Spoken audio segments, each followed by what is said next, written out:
Bonjour à vous à la maison et bienvenue à ce bulletin de nouvelles de Masquinongé Média de la semaine du 2 mars. Et j'ai avec moi en studio Stéphane Lévesque. Le mois de mars! Oui, déjà. Ouais, ça, c'est plaisant, Les ça. petits oiseaux qu'on entend. Le printemps. Mais il y a tout le temps la tempête du mois de mars. Oui. Des fois, il y en a au mois d'avril. Moi j'haïs.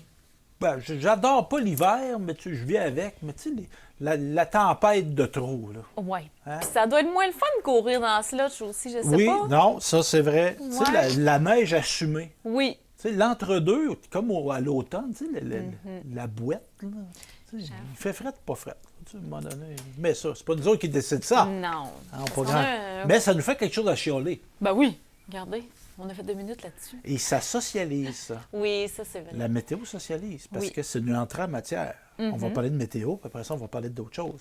Mais s'il fait toujours beau, il fait toujours la même température, encore beau, ben oui, il faisait beau il y a 10 On ans. n'a rien à se dire, il fait beau. Exactement. c'est Fait que là, ça. on a l'occasion de socialiser. Ouais, parce qu'on a un coureur avec nous ici. Oui. Moi, j'essaye de m'y reconvertir. Oui. Là, donc, mais c'est parfait, justement. On a des beaux milieux pour aller courir et Oui, découvrir les oui. paysages. de Et chez la nous. beauté de la course à pied comme de la marche, c'est que il n'y a pas un endroit dans le monde que tu ne peux pas en faire.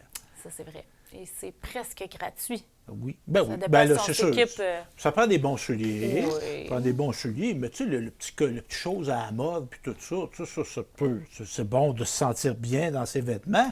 Ouais. Mais d'une bonne paire de jogging avec un T-shirt, là, puis des bas, là, ça fait encore. ça. Là. Et je pense, entre autres, au fou en pyjama.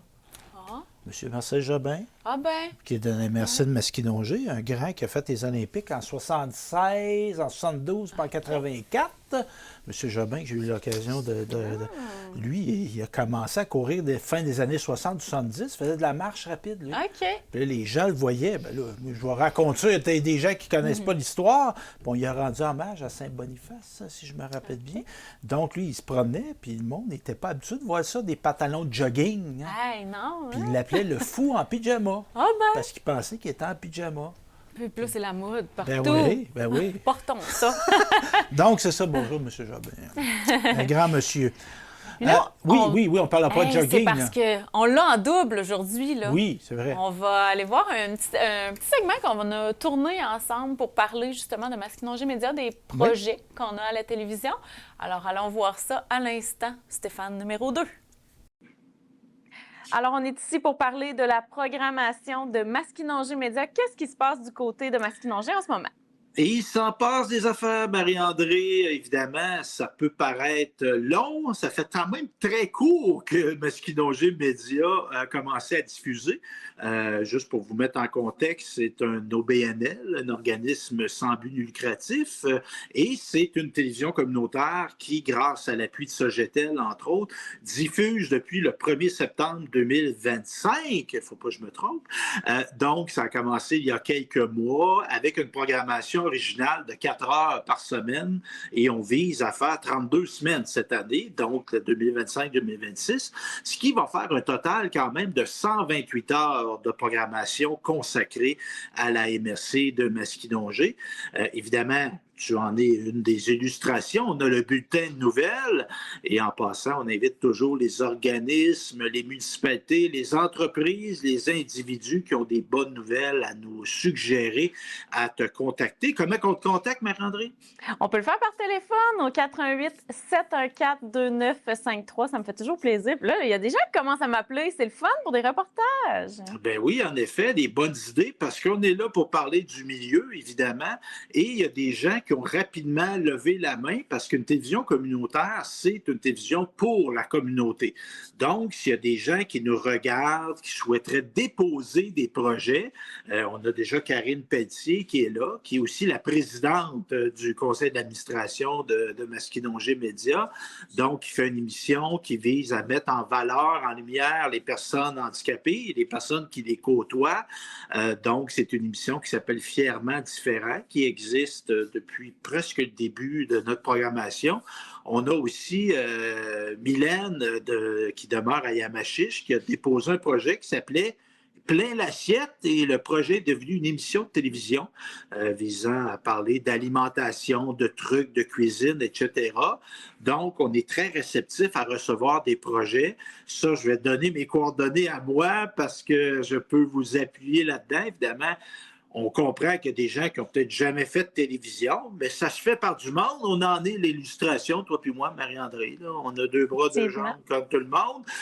Donc, c'est ça. Fait qu'on est là pour vous accompagner là-dedans, pour vous fournir de l'équipement tout à fait gratuitement. Donc, les gens peuvent me contacter par téléphone au 418-654-8486 ou par courriel à info pas télécœur, ça c'est un autre, info québec.media.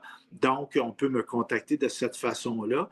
Et la programmation va continuer. Évidemment, on a de la musique, on a du sport, etc.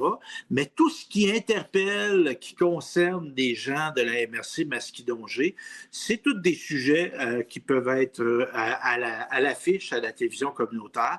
Donc, les gens peuvent le faire. Et je m'en voudrais de ne pas remercier certains organismes, certaines personnes. Entre autres, on a eu une belle aide financière de la Caisse des Jardins qui couvre le secteur de l'ouest de la Mauricie. Donc, merci beaucoup à ces gens-là. Merci aussi aux organismes qui nous ont accueillis lors de tournage. Je pense entre autres au centre L'Envol, le centre, oui, c'est ça, le centre en thérapie qui est basé à Louisville. Donc, c'est très, très apprécié. On a aussi l'Association des personnes handicapées du comté de Masquinongé qui nous a accueillis. La Société d'histoire de généalogie aussi de Louisville. On a même maintenant des séances d'exercice physique grâce, entre autres, à une belle collaboration avec le CIUS Mauricie, Centre du Québec. Donc, déjà, on voit un bel engagement des organismes, mais s'il y en a d'autres qui veulent se joindre, qui sont les bienvenus. Je remercie aussi la MRC de Masquinongé qui nous donne un très beau soutien, ainsi que Simon Allaire, le député, son équipe également, ministère de la Culture, donc ça va très bien. Je oubliais aussi un organisme qui a été très, très appuyant dans du contenu, le Carrefour Jeunesse Emploi de Masquinongé et aussi l'organisme du bassin du lac Saint-Pierre où on a fait des tournages. Donc, c'est déjà très, très appréciable et apprécié. Puis je te dirais que, comme tu disais tantôt, il y a des gens qui te contactent le bulletin de nouvelles, mais moi, je reçois beaucoup de gens, d'appels aussi, d'organismes qui veulent mettre la main à la pâte. Puis même qu'on a un projet d'émission avec la CDC, là, je ne veux pas faire de fausses annonces, mais ça risque j'ai un petit scoop, là. On va avoir une émission sûrement animée par une des personnes qui travaillent à la CDC où on va présenter des portraits de gens qui sont dans les organismes, donc qui sont très animés par une volonté d'engagement, d'aider les gens du coin. Donc, c'est un projet là, qui va peut-être commencer à tourner au printemps. Là. Je ne veux pas trop m'avancer pour une diffusion en 2026-2027. Donc, un début d'année assez marquant et flamboyant parce que sans l'aide de toutes ces personnes-là, on ne serait rien parce qu'on est là pour eux. Hein? Oui, en effet. Donc, on veut, puis c'est ce qu'on tend vers, d'avoir une programmation de plus en plus ancrée dans cette population-là, faite par les gens de cette population-là. Donc, je pense aux gens de sport, aux gens de musique, de culture. On a déjà des gens d'environnement, d'organismes, mais les portes sont ouvertes, et même que, j'avais oublié, on va avoir en 2026-2027, grâce à l'appui du secrétariat à la condition féminine, via le bureau de lutte contre l'homophobie et la transphobie. On va avoir des capsules avec Gris Mauricie, Centre du Québec, et on va avec aussi au niveau de la transsexualité, il y a un organisme qui s'occupe de ça. On va avoir des chroniques de compréhension, d'éducation en lien avec ces deux problématiques-là. Donc, ça va être de la programmation encore là qui va être diffusée à Masquinongé Média. Donc, des sujets assez ancrés dans la réalité et l'actualité. Oui. Puis ça prouve que l'engouement qu'il y a pour ces télévisions-là, ça prouve qu'on est là justement pour notre monde puis qu'on en avait besoin peut-être à Masquinongé. Oui, en effet. Puis, tu sais, la vision qu'on a au conseil d'administration, je vais me permettre, bien que je suis membre non votant du conseil d'administration, mais je vais me permettre quand même de parler un peu au nom du CA. Tu sais, Masquinongé Média, c'est une télévision télévision communautaire pour la communauté. Donc, tu sais, qu'on fasse de l'éducation sur des sujets, entre autres, on parlait d'homophobie, tantôt de transphobie, c'est fait pour ça, une télévision communautaire. Si des gens veulent parler d'histoire, s'il y a des gens, des organismes qui veulent parler d'éducation financière, on veut parler d'éducation, on veut parler d'enjeux, on veut donner des cours relatifs, je ne sais pas moi, au bricolage, à l'activité physique, bien, c'est fait pour ça, une télévision communautaire. Donc, n'hésitez pas à nous contacter. On va collaborer avec vous avec plaisir. Eh bien, merci beaucoup, Stéphane. Merci, Marie-André. Alors voilà, on Hey, revient. Tu es habillé différemment, je pense. Oui. Les beautés de l'intelligence artificielle. Oui, c'était pas lui. Je parlais à un robot. C'était pas moi non plus. Alors, c'était bien nous autres. Mais non, on avait un problème de disponibilité, fait qu'on a fait ça à distance. Ben c'est ça. Ben, Pourquoi c'est beau, pas? là. La technologie est là pour nous servir à la télévision communautaire. Ben oui, en effet. Donc, aimes-tu ça être en amour, toi? Ben oui, j'aime ça, faut y croire. Oui, comme Patrick Normand dit, hein, quand on est en amour. Et on se pose, c'est la Sûreté du Québec qui nous demande, ma relation est-elle sécuritaire? Oh! Parce que il y a une question qu'il faut se poser, que peut-être anciennement, quoi qu'il y avait du courrier par lettre, Ouais. il y a des gens qui tombaient en amour par l'écriture. Ouais. Et là, on se demande, la question, c'est est-ce que vous fréquentez un partenaire virtuel? Oh, Et quand on fait ça, il y a des questions à se poser. OK. Première question, est-ce que ce partenaire dit être en voyage ou résider à l'étranger? Ah, OK. Parce que Non. tu sais, s'il ne peut jamais te voir, c'est pas... Il y a l'expression, quoi, un drapeau rouge. Ouais. Tu sais, ça, c'est... Oups, tu sais, petite cloche qui sonne. Oups, il n'est jamais là, on ne sait pas. Il va... Tu l'as jamais vu pour vrai? Avez-vous rencontré un partenaire via un site de rencontre ou les médias sociaux? Il y en Puis a là, je plein. reviens à ma question. Oui, mais je l'ai vu en vidéo, je l'ai vu en photo. Ah, Mais on parlait d'intelligence artificielle, là. hey, ça fait peur, ça. Tu sais, je peux bien faire à croire que j'ai 22 ans puis j'ai des cheveux, moi, là. Ouais. Puis je vous envoie des photos de moi avec des cheveux puis que j'ai de l'air de 22 ans. Mais ce n'est pas moi. Et là, c'est ça, que le développement de l'intelligence artificielle, ça va devenir de plus en plus réaliste, les fraudes virtuelles. Donc, on a une autre question aussi. Ce partenaire vous a-t-il déjà demandé de l'argent? Ça commence mal une relation, ça, mais ça peut arriver. Oui. Tu n'as jamais vu quelqu'un puis te demande de l'argent. Ouais. Avez-vous rencontré votre partenaire en personne? C'est peut-être une... Donc, si on répond oui à une ou plusieurs de ces questions, notre relation peut être à risque. Évidemment, on n'est pas seul là-dedans. Il y a le Centre antifraude du Canada qui rapporte que la fraude amoureuse occupe le premier rang des pertes financières reliées aux arnaques chez les aînés. Oh, oui. Oui, oui, oui. OK. Donc, qu'est-ce que la fraude amoureuse? La Sûreté du Québec nous définit ça en disant « L'arnaque commence lorsque le fraudeur crée de faux profils sur des sites de réseautage social, de rencontres en ligne. Il vous démontre un intérêt à développer une relation sérieuse. Il peut prétendre être québécois, mais en voyage à l'étranger ou être consultant à l'étranger. Il joue avec vos sentiments en annulant des rendez-vous en personne sous divers prétextes. Visa non obtenu, maladie ou perte d'emploi. Ensuite, il essaie de vous soutirer de l'argent par virement, divulgation de codes, de cartes prépayées, envoi de chèques par la poste, etc. Très habile s'il vous déçoit, il fera tout pour vous regagner votre confiance et vous soutirer de l'argent à nouveau. Évidemment, il y a des gens qui vont être victimes de ça et qui vont hésiter à en parler. Ouais. Parce que ça peut être gênant, Ben, ça- honteux. oui. Comment ça, je me suis fait avoir, je ne dirais pas ça au monde. Puis là, tu t'enfonces là-dedans. Donc, c'est important quand même d'en parler. Donc, on peut obtenir du soutien en appelant violence conjugale au 1-800-363-9010. La ligne aide abus aînés au 1-888-489-2287. L'info sociale, 811, Ah, ben oui. hein, on appelle là. Toujours là pour Le nous. CAVAC. Hein, CAVAC, on peut appeler.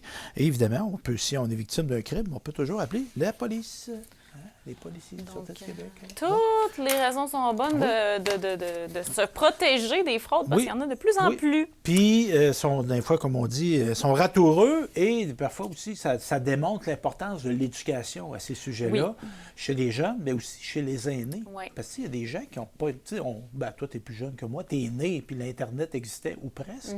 Mais tu sais, il y a des gens qui c'est arrivé dans leur vie, puis ils ne savent pas trop, là, tu sais, Non. tout ça. Puis c'est pas parce qu'ils ne sont pas intelligents, mais ils sont juste pas nés là-dedans. Donc, qu'il y ait d'éducation, qu'il y ait une vigilance aussi dans notre entourage. Oui, qu'on- parce qu'on diffuse l'information. Oui, Parce que en ces effet. gens-là sont forts, hein? Bon, oui, c'est des Et, ratoureux. tu sais, Puis... surtout, là, on touche un sujet sensible, l'amour. Ben Il oui. peut y avoir des beaux mots, des Ben mots oui. pour convaincre. oui, Ben, c'est ça. mais maman, tu te fais dire t'es beau, t'es fin, puis tout ça, tu te fais en faire bien, whopper, là. Puis il y a des gens qui c'est vraiment des industries, là. Moi, j'ai vu des reportages, entre autres, puis je ne veux pas cibler un endroit dans le monde en particulier, là, mais c'était une usine à ça, là. Ah ouais. Les gens travaillaient à temps plein à bâtir des scénarios, puis etc. Donc, puis très crédible, puis tu sais, c'est plate à dire, mais on est tous sur les médias sociaux et on laisse de l'information.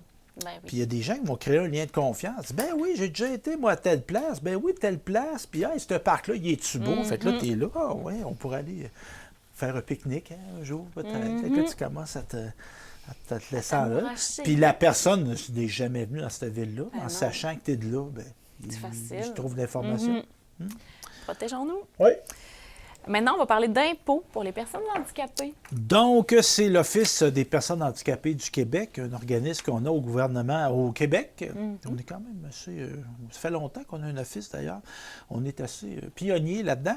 Donc, on invite les gens avec un handicap à réclamer l'argent auquel ils ont droit. Donc, c'est une campagne qui a été lancée au début du mois de février, qui s'adresse tant aux personnes handicapées, à leurs familles et à leurs proches. Donc, la période des impôts est l'occasion de leur rappeler l'importance de réclamer l'argent auquel ils ont droit. Au Québec, 1 personne sur 5 a une incapacité. Quand même. Pourtant, plusieurs d'entre elles passent à côté de crédits d'impôt auxquels elles sont admissibles. Par cette campagne-là, l'Office des personnes handicapées souhaite inviter les Québécoises et les Québécois à vérifier si leur incapacité ou celle d'un proche donne droit à des mesures fiscales. La production d'une déclaration d'impôt est essentielle pour bénéficier d'avantages fiscaux qui peuvent améliorer la situation financière, leur qualité de vie. On trouve de l'information, entre autres, sur le site québec.ca, Impôts personnes handicapées. Donc, on peut trouver ça. Je cite la présidente du conseil d'administration de l'Office, France Champigny. Le gouvernement du Québec offre plusieurs mesures fiscales visant à soutenir les personnes handicapées et leurs proches dans un contexte où le coût de la vie augmente et où de nombreuses personnes handicapées vivent une réalité économique fragile. Il est essentiel de s'en prévaloir. Produire sa déclaration d'impôt, peu importe son revenu, permet d'accéder à ce soutien. Je cite également Daniel Jean, directeur général de l'Office. Plusieurs mesures fiscales ont été mises en place afin de compenser une partie des coûts liés à une incapacité permanente des personnes handicapées. Avec cette campagne, nous voulons offrir une information claire et accessible afin qu'elles puissent profiter pleinement de l'aide offerte. Et je termine en citant Guillaume Parent, qui est conseiller en sécurité financière et porte-parole de la campagne. Trop souvent, les personnes handicapées ne profitent pas pleinement des mesures fiscales disponibles. Pourtant, ces mesures peuvent apporter un soutien financier significatif. Il est important d'en parler afin que les personnes handicapées réclament l'argent auquel elles ont droit. Et surtout, il ne faut pas hésiter à demander de l'aide. Un professionnel ou un organisme d'accompagnement peut faire toute la différence. En tant que porte-parole de la campagne, je suis heureux de porter ce message et de contribuer à son rayonnement. Donc, on peut se rendre, entre autres, sur la page Facebook de l'Office des personnes handicapées pour en apprendre davantage. Merci pour cette bonne nouvelle. Oui, en effet. On parlait tout à l'heure un petit peu là, d'intelligence artificielle. On va en parler maintenant dans le cadre de l'emploi. Oui, l'Institut de la statistique du Québec, un organisme qu'on a qui chiffre des phénomènes avec des gens qui font des études, des statistiques, etc. Et en 2024, ma chère, environ 59 % de la main-d'œuvre occupait un emploi présentant une haute exposition à l'intelligence artificielle, soit environ 2,7 millions de personnes. Et quand même. Hein?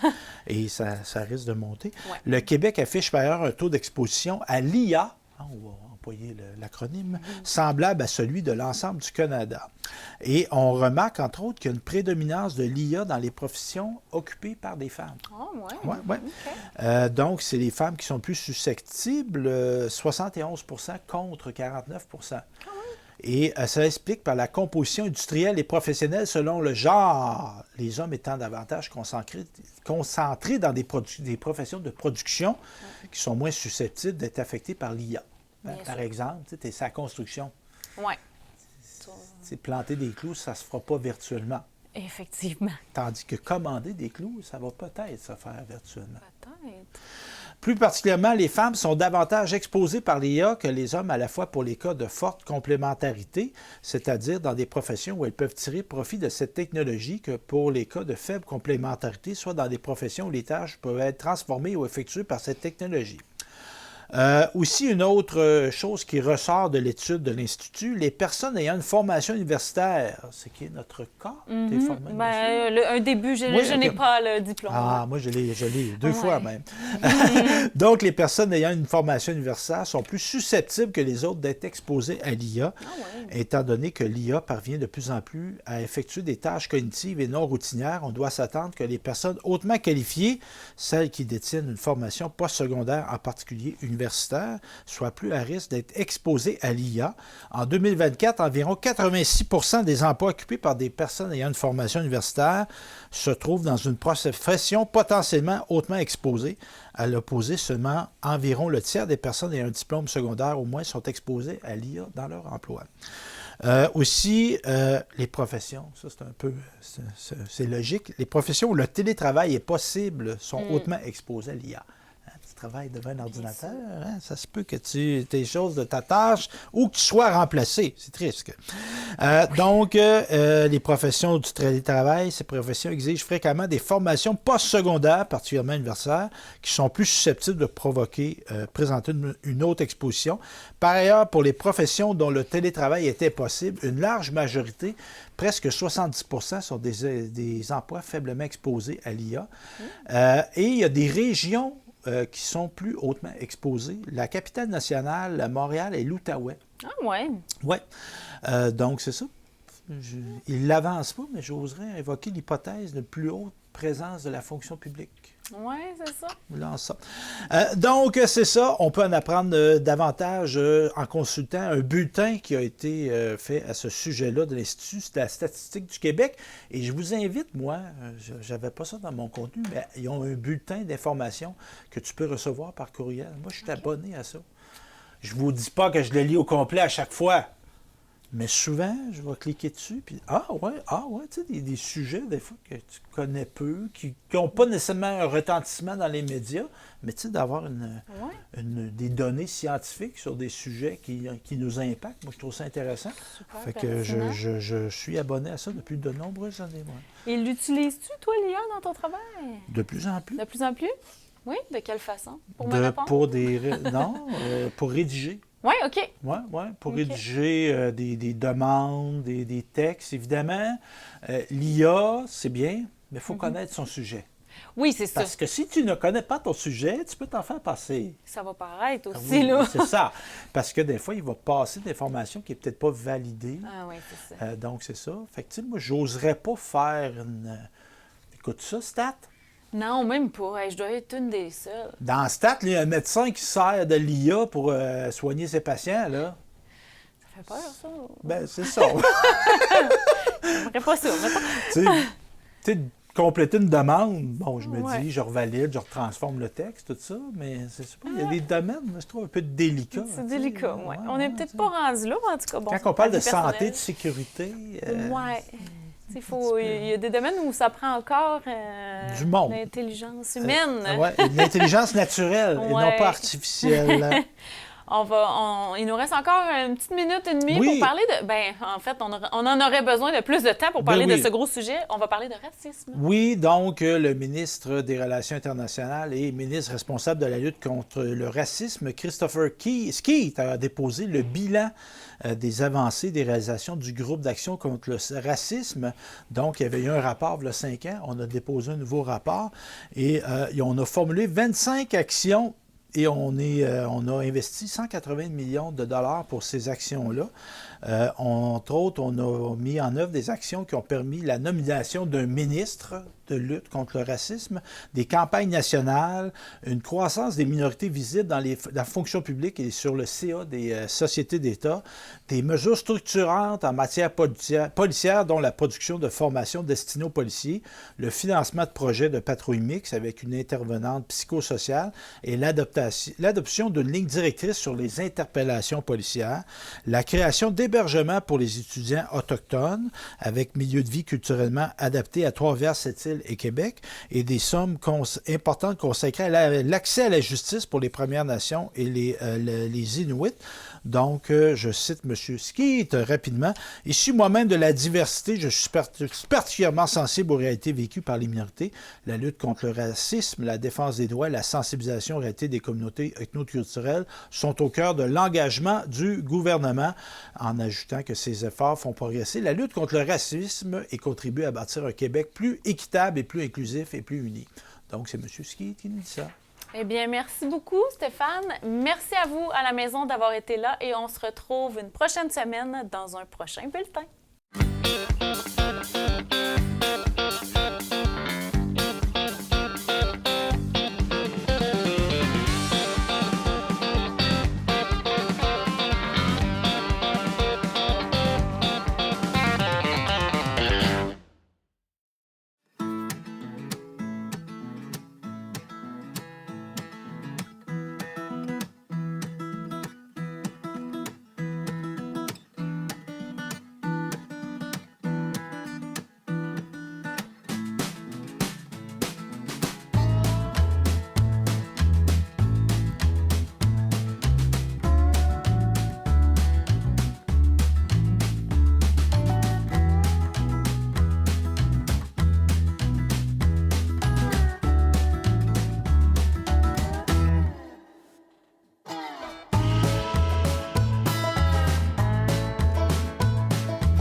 Salut tout le monde! Ici Daniel Grenier pour vous parler des télévisions communautaires autonomes. Et si ce médium n'était pas là, voici à quoi ressemblerait mon message. Oui, c'est triste, un plan noir. Ça aurait pu être beaucoup plus triste si j'avais rajouté cette petite chanson triste sur le plan noir. Mais bon, là n'est pas le point. Diversité de contenu, gestion indépendante locale, sans oublier une participation active à la communauté. Et j'en passe. Et j'en passe beaucoup à part de ça, car la TCA, c'est beaucoup plus que ça. Ah oui, la TCA, c'est nous. Hey, ça ferait un bon slogan, ça. Plus que la TCA, que c'est ça? Ben oui, ça serait meilleur que ça. En tout cas, la TCA est un incubateur de talent, là où la créativité est célébrée.